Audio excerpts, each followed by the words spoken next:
So hi Annie, hi Siddharth. Hi. Thank you so much for taking the time Our pleasure. to do this. Yes, absolutely. And it's really exciting to hear that now you have 4 outlets of Nutcracker across Mumbai and 2 of Noah.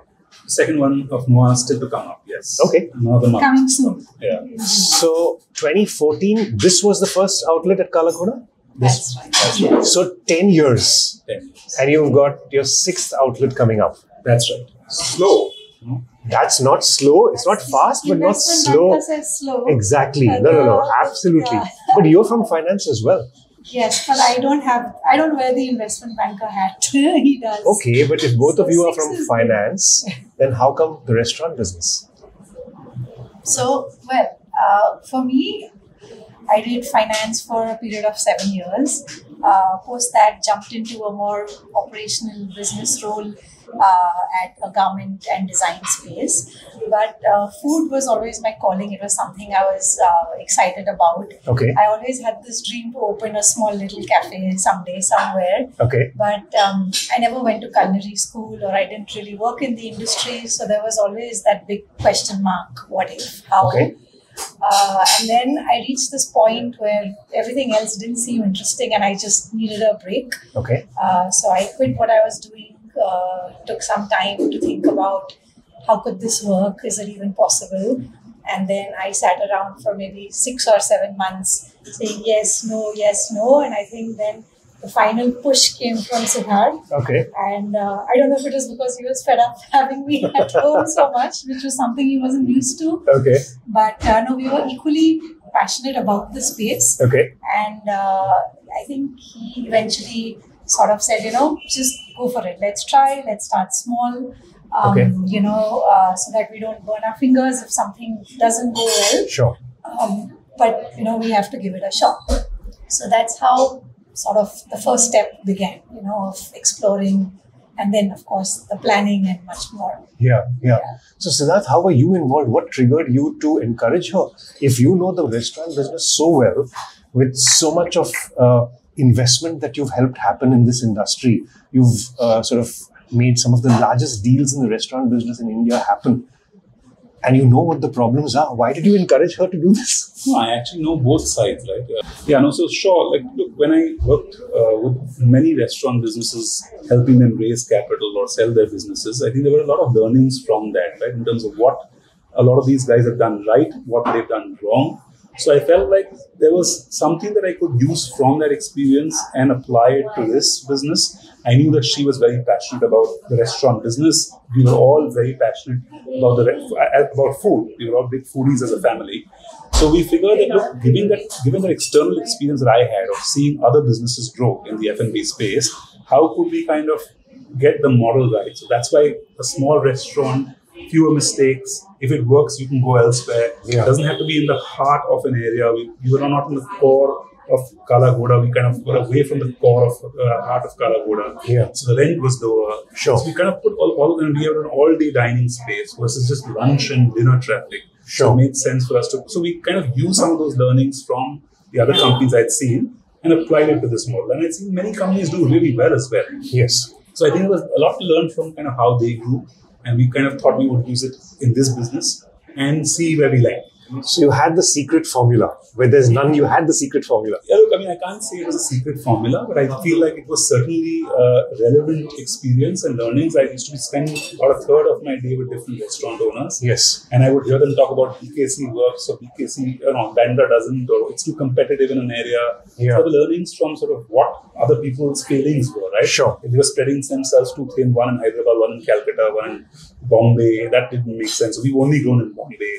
In fact, that answers one of my questions, because there are 2 ways to grow. One is you could have taken Nutcracker pan-India, and the other way is, of course, grow in this geography with other brands, which you've chosen to do. So I understand why you did that. Yeah, absolutely. So, makes sense. It's right under our nose. These restaurants are in Bombay. Yes. As opposed to having one leg here, one leg in another city. Sure. Spread yourself too thin. So it made sense to just be in one city as far as we can help it. And if we outgrow Bombay, maybe we'll go to another city. Yes. As of now, we're not super aggressive in terms of how fast we want to grow. I mean, I've seen many people who open 50 stores in 10 years. Exactly. You open 5 or 6 companies. And how many of them are really profitable is the question. Well, a number of them are, okay. And some of them have made mistakes along the way and learned okay. from mistakes. So I have maybe the benefit of having seen those mistakes and hopefully not repeating them. Sure. Yeah.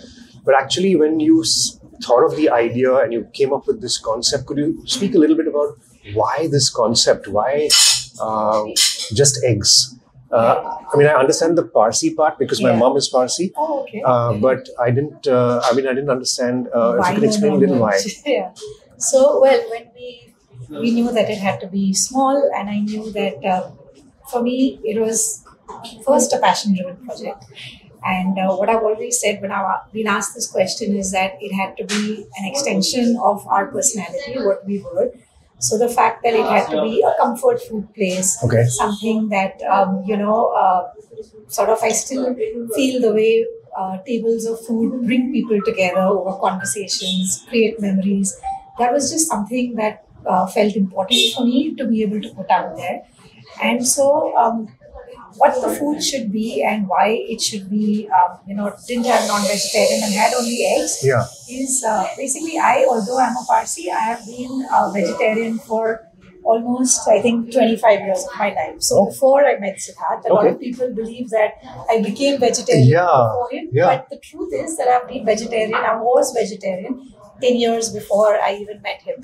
So for me, once again, working with meat was just something I was not comfortable with. It was not my space. Okay. Therefore no non-veg. And why the eggs is, I think that part you can't sort of separate a Parsi from their eggs, but also because we at that time thought that a breakfast all day concept is something at the time 10 years ago that didn't exist too much in Mumbai. People would have breakfast, but they would serve it only till 11. Also, they would have smaller classic things like just an omelette or pancakes or waffles, and it would end there. Sure. And so the concept of an all-day breakfast seemed exciting, and then the eggs sort of fitted in well into that as well. And so we said, okay, let's try just doing this eggetarian, which also gave us a little anxiety because we said, okay, we're not vegetarian, we're not non-vegetarian. Yes. We don't want to use the word eggetarian. Correct. And so we just went with, breakfast all day, and that's our forte. And that's how sort of the concept grew from there. That's a wonderful intersection for the vegetarians and non-vegetarians, thanks to your background. And you completely vegetarian, you don't have eggs, right? I am Jain.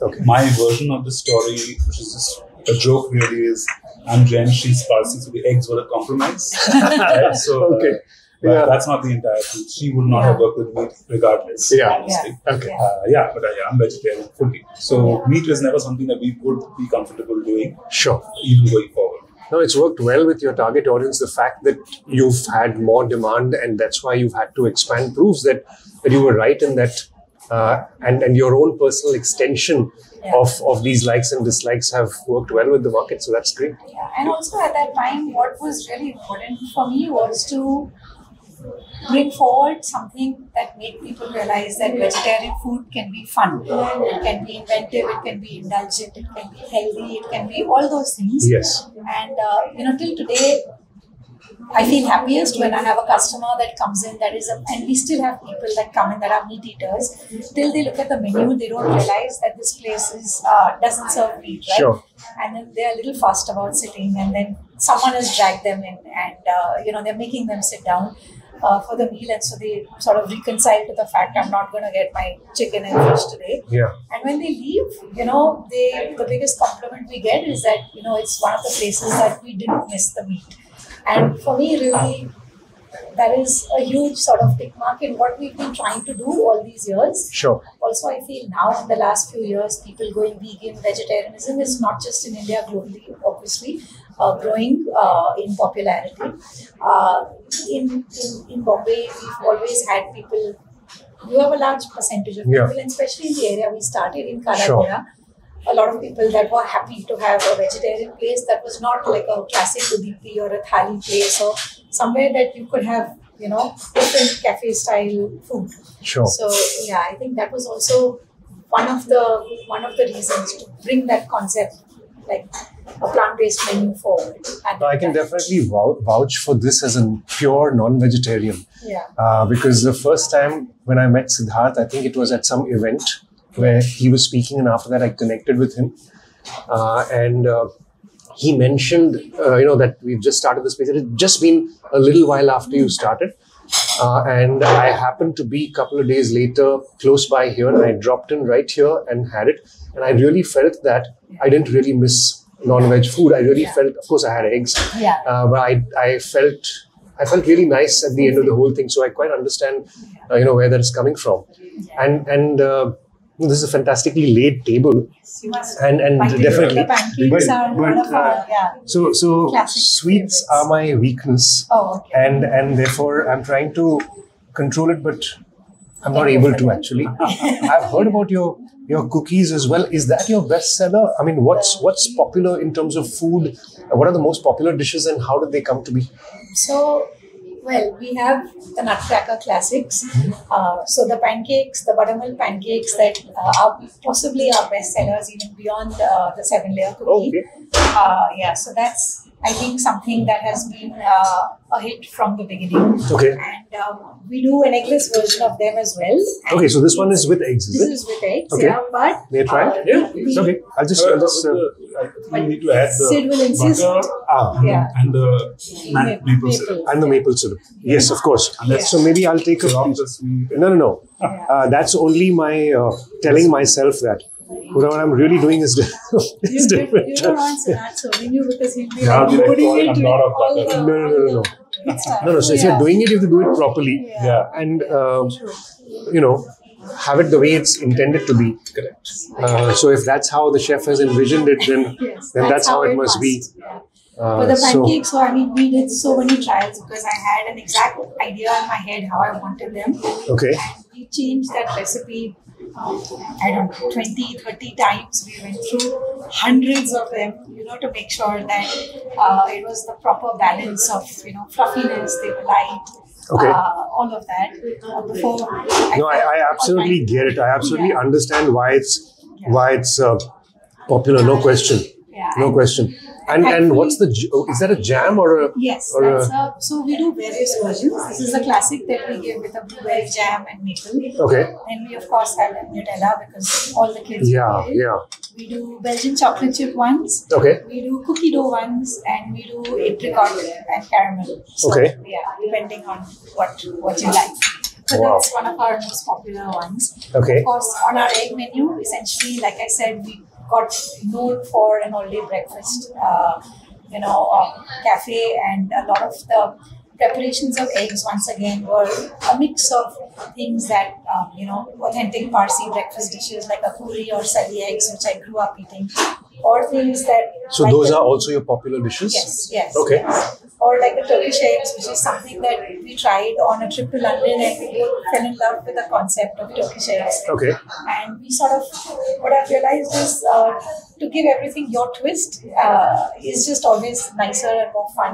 Absolutely. So, that's what we did on that dish. The nutty spaghetti, once again, spaghetti aglio olio is my favorite way to eat a pasta. Mm-hmm. I just think pasta, the less you do to it, the more, Very true. the better it is. So on this one, it's a classic aglio olio, but we add a little orange zest, a few almond flakes, just to give it that twist. Yeah. So essentially, that's what we've always tried to do. The menu is today a translation of things we enjoy eating, we enjoy making, things that we grew up, eating at home, and then we've given them little twists to make them more restaurant-y or more sort of, things that we know customer palates will enjoy. And Siddharth, do you attack some of these dishes often? Now you're controlling yourself? Or? I am eating these pretty much every day. Okay. I come into the restaurant and I'm always going to try the hummus because I could have hummus for breakfast, lunch and dinner. Absolutely. I know that when I walk into the restaurant, I'm going to walk into the kitchen and Try it taste out. the hummus to make sure that it's okay and as per what I think our standard should be. Yeah, we don't do it for ourselves. We just do it for our customers. Yeah, I'm happy to be the guinea pig of the trials. I'm happy to be trying whatever they're coming up with. And obviously, I think what an interesting story is, I think we only sell what we like. Yes. And in fact, we only sell what she likes. Okay. Because, for example, if she hates bananas, Yeah. you will not find banana dishes on our menu. Right? We Not have one drink. one Okay. drink with a banana, but that was like Okay. someone forced it, put it on. Yeah, but nothing that we sell here, nothing that we serve here is going to be something that we don't enjoy. Sure. So naturally, I kind of am always Well, that's a ordering nice- in or coming in and having That's a nice some- I don't approach. know if it's nice, but I Well, from a think business I've point of tried view, to do it other yeah, it ways, depends on what the consumers want, but clearly they're loving what you have. And I can understand. Yeah. I see what you're saying. It's really nice and fluffy. The texture, you've probably folded in the beaten eggs afterwards to get that nice And the banana fluffiness. basically gives it that Yeah, little tangy. it does. So I completely get where you're coming from. Yeah. So besides the food, how about the service and the ambience? What kind of what were you thinking? How have you planned the ambience of the space? And also tell us a little bit about your team, about the service. Yeah. So, well, the ambience, once again, it all had to fit into the story of comfort. When we opened the first place, and one thing that you will probably notice is that each Nutcracker is a little different. Yeah. And we've tried to keep certain underlying design elements the same, but for me, the place had to seem non-pretentious, easy, somewhere you can come in with thoughts and not feel like, Yeah. And also the design of each place had to reflect a little bit the space that it's in. Okay. So, for example, Kala Ghoda, which is one of the oldest parts of Bombay, known for the courts and the, nearby, stuff like that. We wanted to stick to these handmade tiles, the printed sort of tiles. Yeah, I noticed that. It has a very homely feel Yes. to it. The wooden shutters, the glass, stuff that you would typically catch in old Bombay style in Yes, yes. offices. Yes. Then in Bandra, we sort of carried forward some of those elements, but we wanted, we had an open space there, so we wanted it to feel like one of those cute bungalows that you would see in the bylanes of Bandra. Yeah. When it came to Palladium and BKC, we were in malls, so it had to be a little more swanky, a little more restaurant-like. The spaces were bigger Sure. as well. It allowed us a larger menu, more restaurant feel, a bar. So we had to kind of, edit as we went. And that's what we've always believed, that it doesn't have to be typically a key cutter model, because we're not really in a QSR space. Sure. Or, we are about maybe a personalization, trying to make things special, having that touch. Whether it's on design or the food or whatever, which we want people to feel when they are in each space, they should feel it. Sure. Feel that it's reflective of the area that they're in. Yes. And so I always worked, Tejal Mathur has been our designer from the start for all the restaurants, and she's worked beautifully, with us on sort of conveying this message through each one of them.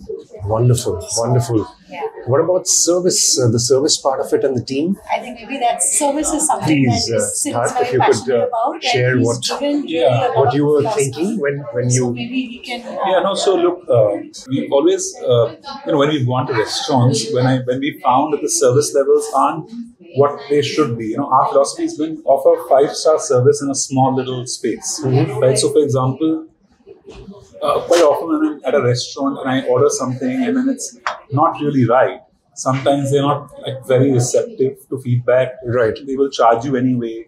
If I say I'm too full, maybe I've over-ordered and I want to cancel something. Yeah. And they say, but sir, it's ready. So then if you feel pressure to then take it, although you're full. Yeah. So the philosophy that we always wanted to have, even though we were a really tiny space, is we wanted to try. It's not always easy because training is not always as great as it could be. There is obviously attrition in the restaurant industry, but we try and train our staff to offer 5-star service, 7-star service in a small space. So if today, even if something's made in the kitchen, but last minute you want to cancel it, you just say, can we cancel it? They're not going to say, oh, sir, it's ready. And you won't feel the pressure. Yeah. You drop a glass of wine or you drop a drink, they're not going to be fussed about the cost. They're trained to come and bring you a replacement. Okay. No questions asked. Nice. If you don't like something, they have been trained to make sure they don't charge you for it. It doesn't matter. That's great. To our minds, a happy customer is going to come back and he's going to enjoy the food, talk about it positively. Sure. If I'm charging you for something that you haven't enjoyed, that's really not fair to our minds. So when we go to a restaurant, the way we like to get treated is how we'd like to treat our customers. Beautiful. We're pretty finicky about small details, and hopefully it translates. Yeah, and also what we acknowledge is that yes, we mess up at times. Sometimes food will be delayed, or someone will make an error and take in a wrong order, serve a wrong dish. But what we constantly try to train is that when something goes wrong, how you sort of address that, and what the customer That's okay. what the customer is feeling when they leave is really, really critical, because as much as we try, we're human beings, and there will be a day that something will be off, and a machine won't work, something will go wrong, someone makes an error. But it's how we correct those situations is also very, very important, and that's something that we constantly driven. Sure. And what happened, I think, is that when we started, both of us spent a lot of time here. In the initial days, and for me, I still come in almost every day of the week, and spending time with teams, especially in the beginning. In our founding team, I was here for the first 2 or 3 years, 7 days a week, almost like morning till night. Sure. And so they begin to reflect your philosophy, and I think that that's important, because sometimes you may say something, but when your team, if they worked in other places, and each restaurant has their own way of running a space, right? Yeah. And so sometimes it's hard for them to judge or to forget, or sometimes people get nervous because they feel, I'm comping this, but it might come back to me. Sure. So the more time you spend with your team, and then as we grow, obviously with the senior team, so that they can sort of filter down that same thought process. That's what we believe in, because automatically what you see is, what you're learning from. And that's something that as we've grown, and we can't physically be there at every place at all points in time, we try and kind of drill that philosophy and a lot to the senior teams as well. Or, on a day that I'm at a restaurant, to people across the board. Yeah, the most junior member of the staff at the service level is authorized to take a call on just making the whole week complimentary. That's excellent. No, definitely. I've always believed in this philosophy that leadership is what happens in your absence. Yes. And the fact that you've been able to empower your team to this level, at the junior most level, as you said, that itself, allows them to take a call very much like an entrepreneur. And I think that's a great culture that you've developed, very powerful thing that you've developed. So hats off to you on that. But speaking about the toughness of this industry, one of the things that I also look for in entrepreneurs is that they have not just the financial wherewithal, but also the emotional wherewithal. And you happen to be husband and wife. So how did you balance both your roles as life partners and as business partners? Husband wants to First husband. Very interesting. I think we talk about this a lot. Okay. So look, this is really good. Thank you. So look, she runs the business, right? So she's the operating, creative person behind the whole business. I come and eat. That's one of the things I do. In the beginning, when we started, I would serve tables, take orders, reservations, all of the good stuff, carry out plates, and it's all our business. So we weren't saying that this is not something that we would do. Sure, I'm sure there are people who may not want to actually take the order and serve customers, but I felt like this was something that we have to be able to do ourselves. But eventually, frankly, I have my own business, and I couldn't spend a substantial amount of time on this business. So all I really end up doing is spending time on, say, strategic inputs, MIS reviews, financial reviews, business development, looking for new spots, tasting food, as I like to always admit. And then I stay off limits in terms of just giving inputs at a detail level. Oh, there's a bad Zomato review. So what are we doing about that? Sometimes I do that and I get a pushback. Tremendous wisdom in that. How do you feel about this balance, Annie? Could you share? I think it's great because our personalities around this kind of complement everything. He is I think the business without either one of us and what we bring to the table would not be what it is. Yes. And while he is sort of downplaying the fact that he does just this bit, what he does is a large part of it. So for me, I will take many decisions which are more out of passion or how I want it to be, etc., etc. And in that, sometimes I could lose the bigger picture, or I am as a person very risk averse. And so if left to me, honestly, I would still be sitting with this one store very happily on my table, with my morning coffee, reading my book, and I would be very content, right? Yeah. So with Sid, I have this push behind me, and it started, like I said, from the time we decided, we should start, that the push began from then, that it encouraged me to take that step. When this was settled, he encouraged me to think about what next. And really the business and the finance mind really resides in this part. I understand. And while initially, of course, we will have arguments, we will debate things, but we have also learned over the years that no matter what it is, we both realize and we respect that each one's outlook has been what has brought this to where it is. Absolutely. Right? And also, like he said, the demarcation of this is exactly what I'm doing, and he will not even come in and say, why is this plated like this, or why is this like this? I mean, he just knows that it's not his thing, it's not his forte. It's, he eats something, and I appreciate his sort of tasting feedback. Yeah. But he will not, unless I ask him, I need your help and do this, do it. And similarly, what he does, I know that I will just go to him if there is anything in terms of, finance decision, strategy, what should we do next? Yes. And while I did finance for those 10 years, I honestly did not enjoy it. It's not in my blood. And so for me, it's very clear that this, I just push it that way, and it's a relief for me. No, I understand from my interaction with him. I know he could be a very calming kind of person and very objective in his thinking. So, objectivity is actually a very important thing that you say, because he's always seeing it more from the outside than me. Yes. And that is a huge advantage, I think. Absolutely. Because he knows me and inherently how I am, but he is seeing it as an outsider, with a professional lens as well. And that brings in a lot of balance.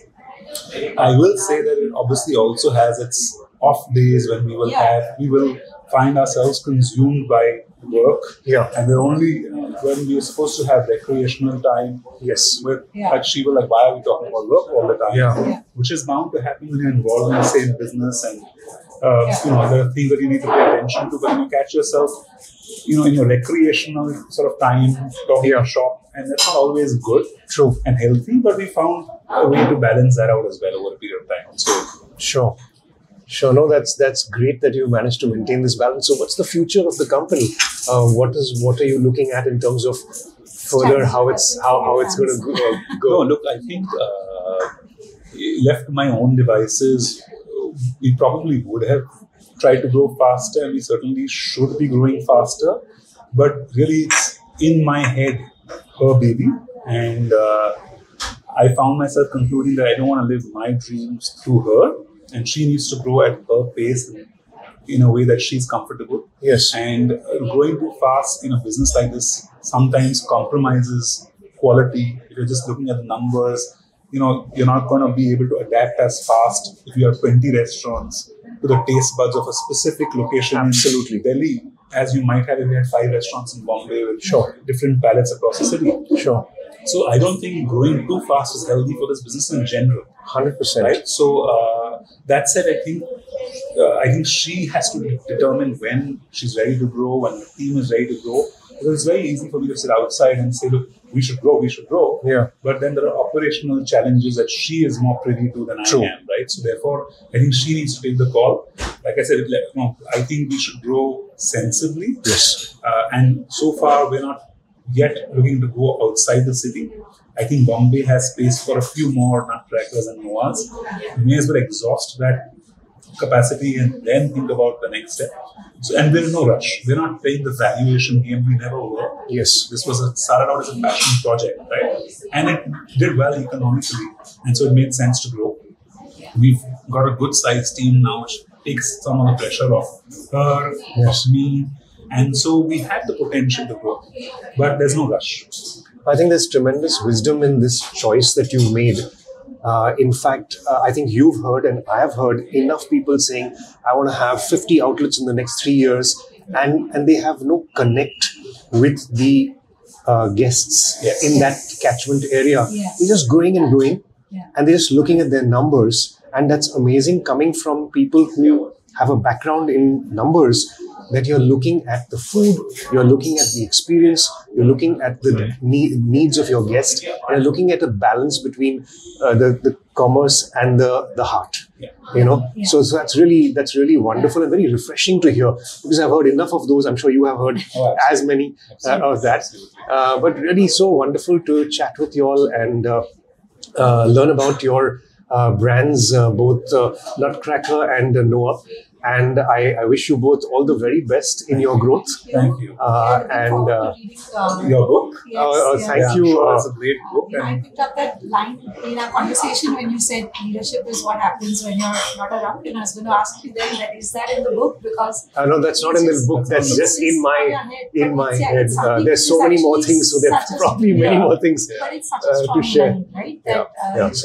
maybe next book. And I think this is the sort of book which I think a lot of people would want to lay their hands on. And because when we started, I don't think we found something like this. Sure. We didn't read any such books. To the rest of, I think we watched a lot of shows, we read Shows, a lot of generic recipes, stuff, but yeah. thankfully we have a little bit of the accounting, finance sort of background. So, but I think I'm sure you've covered a lot of the financial modeling, business plan I have. kind of stuff in the book, and I'm sure it'll help a lot of the readers. So Yes, good that's luck to the you. goal for me as well. Congratulations and all the best. Thanks to you Thank both. you. Wonderful Really, our to be pleasure. here. Thank you. Our pleasure. Thank you.